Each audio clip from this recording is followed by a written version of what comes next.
Hey, good morning and welcome to the National Weather Desk. I'm meteorologist Short Timer. Dangerous floodwaters run through parts of blah, blah, blah, blah, blah, blah. Okay, was it?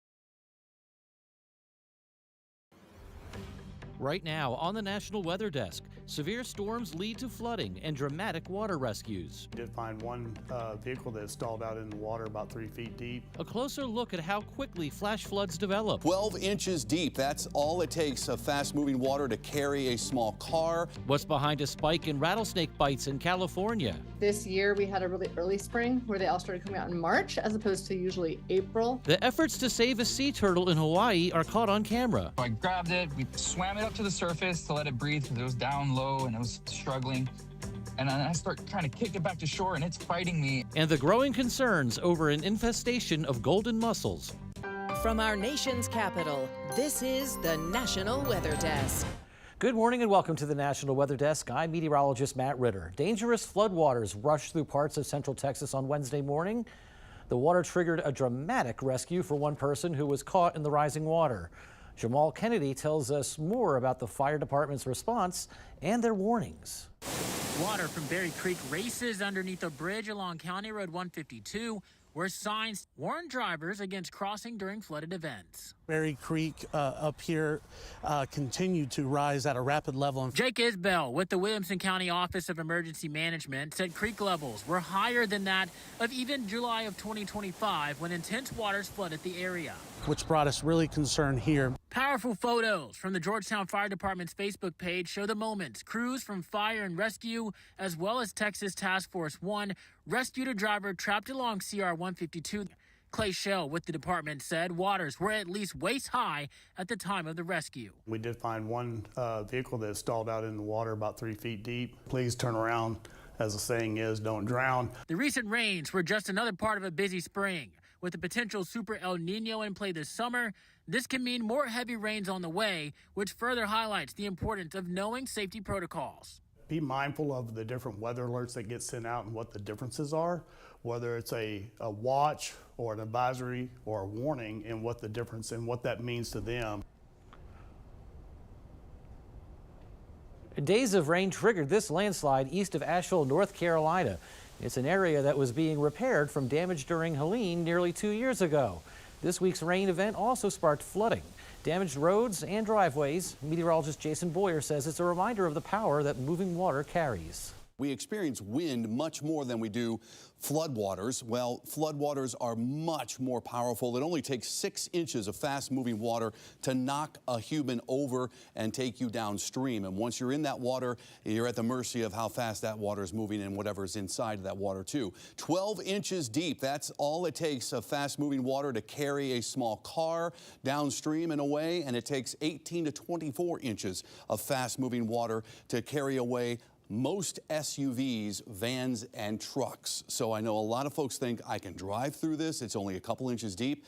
I would never risk it. Turn around, don't drown. The other risk we get, landslides. We obviously saw many with Helene. The heavy rain over days worth of time, maybe just short-term hours, it loosens soil and rock. And over time, 3 inches or less of rain can trigger some isolated shallow slides on previously unstable or human modified slopes, meaning if you take away some of the vegetation to build a house on a slope, that slope is a little more compromised now because of that, and it does not slow the water down as quickly as it could. And then the bigger scale would be like 5 inches in 24 hours. That is recognized as the general threshold in the southern Appalachians for conditions to materialize into scattered, fast-moving debris flows or landslides. 5 inches in 24 hours is that threshold. These are also called mudslides or debris flows, as we've already mentioned.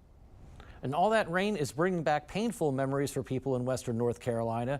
Nearly 2 years after Hurricane Helene, people are keeping an eye on the sky as they head back onto local lakes for summer fun. Taylor Thompson has details. The lake fared very well for the amount of water that was coming in. We were able to maintain those lake levels and keep all systems within normal range. Dustin Waycaster says they put in several protective measures since Helene and have managed to put their warning siren weather alert system back online. We actually had to utilize it the other night during the heavy rainfall on the western end of the county. He knows the fear those sirens bring to residents because he has his own fears too. It wasn't really the sirens going off or anything like that. It was just seeing the amount of water and the debris that was, flowing into our lake right after we just got finished opening up. What do we want to do today? We want a tube, I know that. The lake opened Memorial Day weekend, 20 months since Helene. Mark Helms just got back on the water. I didn't think I had any PTSD from Helene, but for sure, my wife and I have a little creek in the backyard, and I came home that night, and I always just look out there as a barometer. I'll bring I'll bring skis, and I'll bring wakeboards. What size shoes you wear? Helms and his wife run Lake Lure Adventure Company. Seeing his creek rise brought back a lot of emotion. For sure, there was a fear of, oh Lord, what's going to be in the lake tomorrow morning, or are the roads going to be okay? That panic stretched over into Bat Cave. We went from drought and fighting wildfires to flooding. Steve Freeman says response is unfortunately second nature now. You just got to go with it. We were more concerned with anybody in danger, so we started rushing around before we even got the first call. Start making people aware. That's the main thing with it all. That's what saves lives. Both communities are thankful no one was hurt while cleanup continues. Nobody that was here during Helene will forget it anytime soon. Meteorological summer arrives on Monday, and astronomical summer will be here a few weeks after that. As temperatures grow hotter, a reminder to prevent heat-related illnesses. Alex Webb is in Abilene, Texas with more. As extreme heat starts to move in, spending too much time outdoors can quickly become dangerous. Doctors say one of the biggest mistakes people make during extreme heat is waiting too long to take it seriously. So the general approach really is to be very cautious to not underestimate the damage that being out in the heat can do. You're not feeling very well, you have just fatigue, you feel like you need to sit down. That's a sign of heat exhaustion. Body temperature's going up a little bit, and that's where we differentiate that from heat stroke. The critical thing for heat stroke is a change in your mental status, meaning that if you have these other symptoms, but all of a sudden there is confusion or even lowering of consciousness where there's fatigue, not even just fatigue, but lethargy, not with it, that is a sign that we could be heading towards an emergency. Rattlesnakes are biting more across California this year. In Central California, both people and pets are encountering them more often. So why the uptick in encounters and bites? Dania Romero has more from Fresno.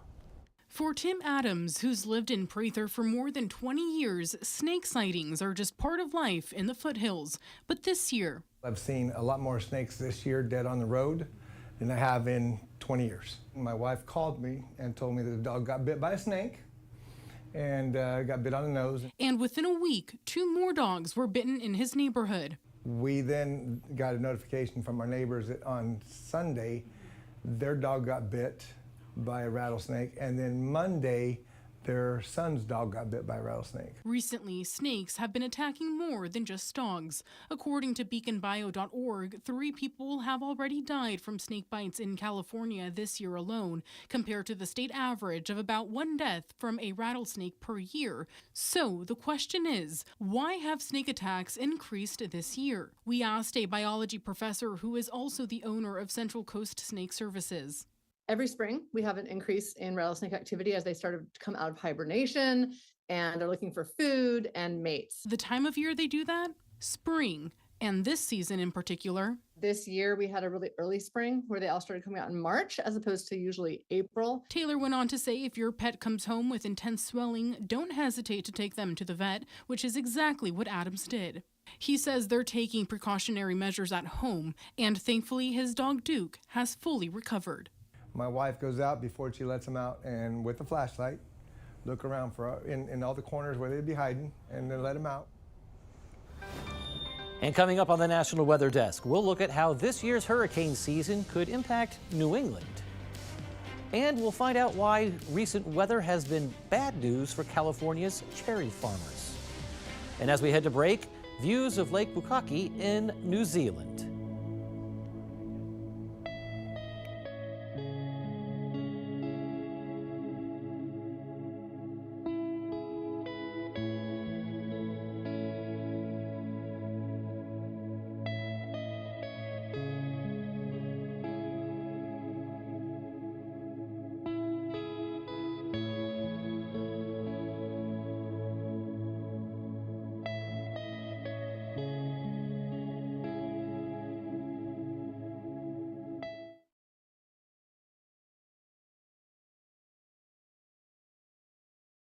I'm meteorologist Charlie Lopresti with Look at the Northeast. We have cooler temperatures in the forecast, or not so hot temperatures, at least in the Northeast. Most towns today will top out in the 60s and low 70s. This is 2 o'clock in the afternoon. There will likely be a few scattered showers throughout the day. We're going to lose the chance for some showers tonight as we lose the daytime heating. There's the chance for a shower on Friday as well, but our steadiest rainfall this week and heaviest rainfall will be Friday night and into Saturday morning.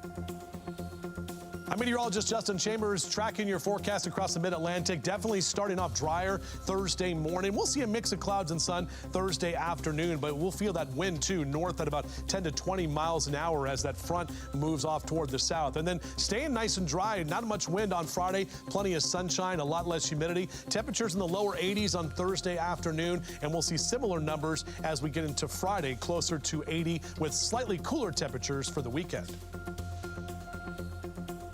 Hi, meteorologist Jennifer Collins with a look at your southeast forecast. The heat, humidity stick around for portions of central and south Florida heading into your Thursday with temperatures running in the upper 80s, near 90 degrees, even into the Carolinas with a low to mid 90s for the rest of the southeast. Showers and thunderstorms will impact portions of the Mississippi River Valley heading through Thursday morning, then into the northern Gulf Coast during the afternoon. Showers and thunderstorms develop along the sea breeze boundary across central and south Florida. Dry weather moves into the Carolinas by Thursday.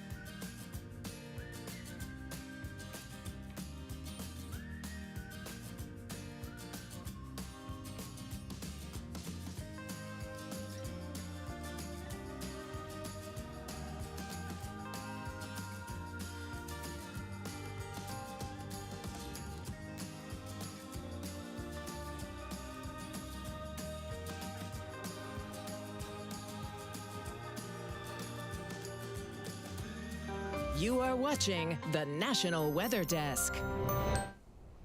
Hurricane season is around the corner. Portland, Maine is not top of mind when you think about hurricane impacts, but they can make landfalls there. Meteorologist Hannah Sheehy tells us more about this outlook this season with an eye on New England. NOAA's Atlantic hurricane outlook is here, and forecasters are leaning toward a quieter than average season. NOAA is forecasting a 55% chance of a below average season with 8 to 14 named storms expected. Of those, 3 to 6 could become hurricanes, including up to 3 major hurricanes. The main driver this year is a strengthening super El Nino developing across the equatorial Pacific. El Nino is the warm phase of a climate pattern known as ENSO, which tracks Pacific Ocean temperatures. A super El Nino occurs when water temperatures rise more than 2 degrees Celsius above average. That extra Pacific warmth can shift the jet stream south and increase the winds across the tropical Atlantic. Those stronger upper-level winds can tear apart developing tropical systems before they have a chance to strengthen. Historically, El Nino years tend to produce fewer Atlantic storms, while La Nina years often favor more active seasons. But a quieter season does not mean zero risk. In fact, the last hurricane to make landfall in New England was Hurricane Bob, which happened during a pretty strong El Nino year back in 1991. Our average return period is every 11.5 years, so we are technically 3 times overdue. However, the longest gap lasted 42 years with no New England hurricanes. It's been a difficult year for California cherry farmers because of what they describe as months of unusual weather. Some farmers are still keeping their farms open by switching to other types of berries. Esteban Reynoso has that story.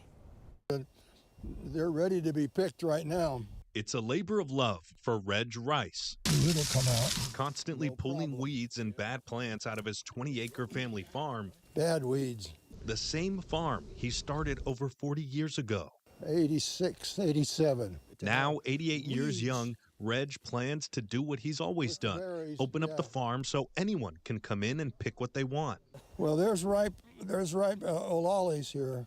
Oh, those are olali berries. People like them. But this year, the American River Cherry Company will be without their staple. But you see, no cherries. 13 acres of cherries gone. Well, the weather was the problem this year for cherries. Because when it got warm, it was nice and warm for 2 weeks, and they all bloomed. And then when they were all set, it got cold, and they all fell off, and it was windy. So this year, there's just none. This year's wacky weather has left those cherry trees right behind me here completely barren. But the owner of the American River Cherry Company wants you to know he has a backup plan. Look at the berries. We got to have somebody come and pick them. Olali berries, raspberries, black and blueberries all ready to pick. But there's still 1, 2, 3, 4 rows. Okay, we're going to go look at my koi. The farm also features a koi fish pond where little ones can feed them and get to know Big Blue. That's Big Blue. Rice, a retired doctor, doesn't rely on the cherries to make ends meet, but says all the proceeds go to a local school and church. Any profits we make here, we give to the school, the Adventist school, so it'll help educate children to love the Lord Jesus. As for what's next? Oh, next year this will probably be loaded. Every one of these will have 3 cherries on it. Now, there may not be enough cherries in California, but they have too many of something else. A growing infestation of invasive golden mussels. Mayra Franco spoke with several agencies close to the Sacramento-San Joaquin Delta region and has more on this story. Golden mussel has quickly, taken center stage in water management conversations. At the center of the golden mussel conversation is prevention, control, and removal to limit its spread. Golden mussels are an invasive species that attach to hard surfaces in massive numbers, clogging pipes, canals, and water infrastructure. As they spread, they can disrupt water delivery systems and damage equipment.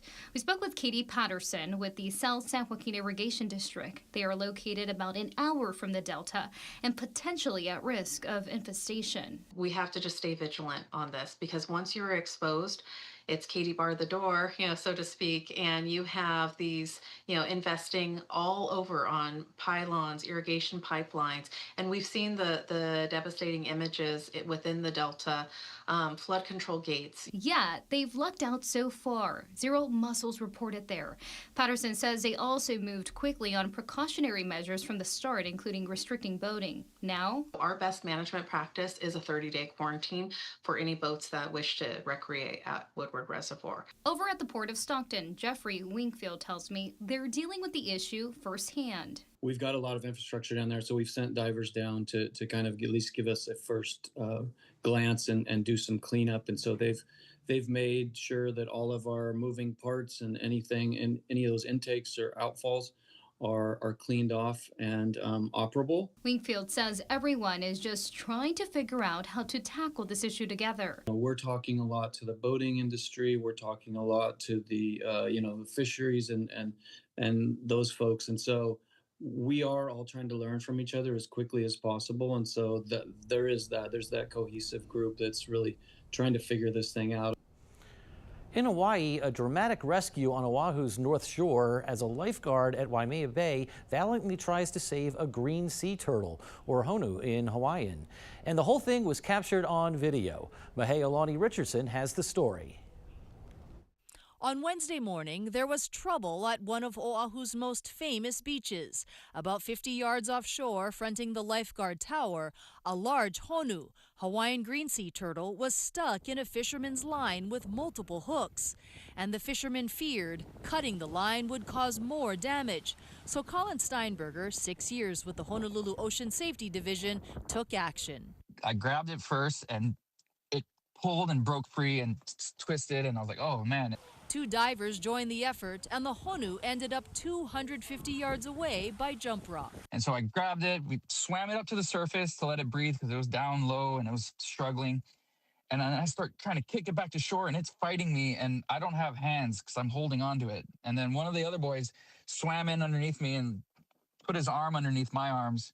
And together we both swam it all the way to shore. And then once we got it to shore, the fisherman guy grabbed it, pulled it up, and then he got the hook out and he got it completely untangled, and they sent it back on their way. Steinberger says the whole effort took up to 30 minutes. He says during wildlife emergencies, they call NOAA or DLNR. For safety reasons, they had to act immediately. Everybody was kind of clapping on the beach, and I was like, oh, thank you. And my immediate thought is this is going to end up on social media. They were so relieved. Everyone was really stressed, like looking at the shore, and then gathered around to see if they could help unhook it. But the lifeguard was amazing. He really was out there, like he was not going to give up. And as we head to break, views over Maryland's White Knuckle Drive-In Chesapeake Bay Bridge.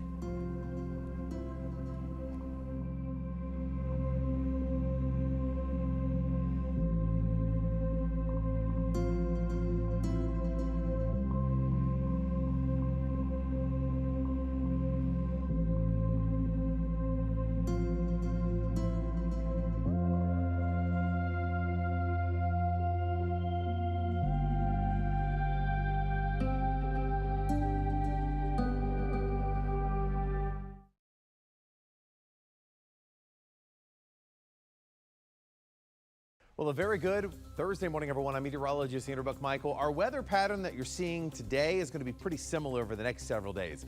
Getting some scattered showers and thunderstorms across Kansas and southwestern Missouri, and then the rest of the Midwest is pretty dry. That nudges just a little farther to the north into Nebraska and maybe even up into Iowa heading into the day tomorrow, and that rain continues to nudge even a little farther north into the Dakotas by Saturday. Well, a good Thursday morning to you, meteorologist Chris Succi. Look at our forecast today across the region. We still have a swirling area of low pressure in Oklahoma, and you can see with it some scattered showers, a couple thunderstorms possible, 70s and low 80s for high temperatures. Even New Orleans, a high right around about 79. Not bad for this time of the year. And we head into your forecast on Friday, starting off mild in the morning and then through the day. Still a chance to see a few showers or thunderstorms across the region, and just getting a little bit hotter as well. Good Thursday morning, everybody. I'm meteorologist Stella Sun. The storm system will continue to swing up moisture all around Northern California and parts of Nevada, bringing a chance for thunderstorms. Meanwhile, gusty winds and wildfire danger will increase near the Four Corners region near the desert southwest. Thunderstorm activity in parts of Reno with daytime highs only climbing to about 58 degrees this afternoon, 80s from Portland to Boise, 84 degrees in Albuquerque, and 78 degrees in Denver.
You are watching the National Weather Desk. And it's time now for a short lesson on clouds. Here's meteorologist Jeff Exline. Clouds 101. You know, the word cloud is derived from an old English words, clud or clod, which mean lump of rock or lump of land. In 13th century England, they sort of came up with the word cloud, which means lump of water in the air. And there's all kind of different types of clouds. The three most popular are cirrus clouds, cumulus clouds. Your cirrus clouds are your high, thin, wispy clouds. Your cumulus clouds are your puffy clouds. And then there's stratus clouds. Those are your lower base clouds. If you have the prefix alto in front of a cloud, such as alto cumulus or alto stratus, then that's a mid-level cloud.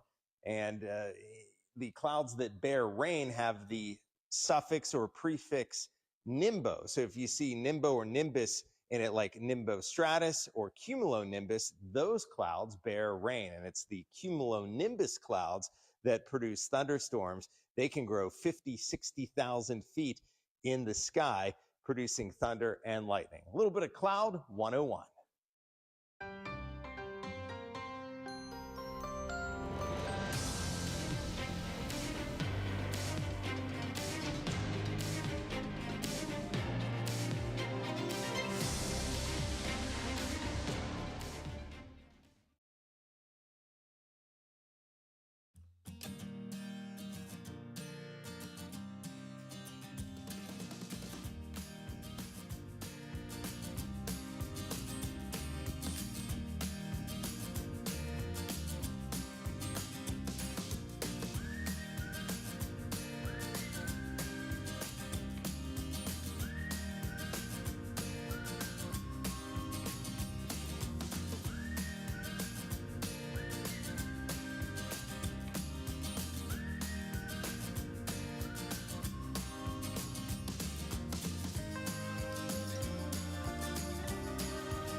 Thank you so much for joining us. I'm meteorologist Matt Ritter. Make it a great day, and we'll see you right back here tomorrow for the National Weather Desk.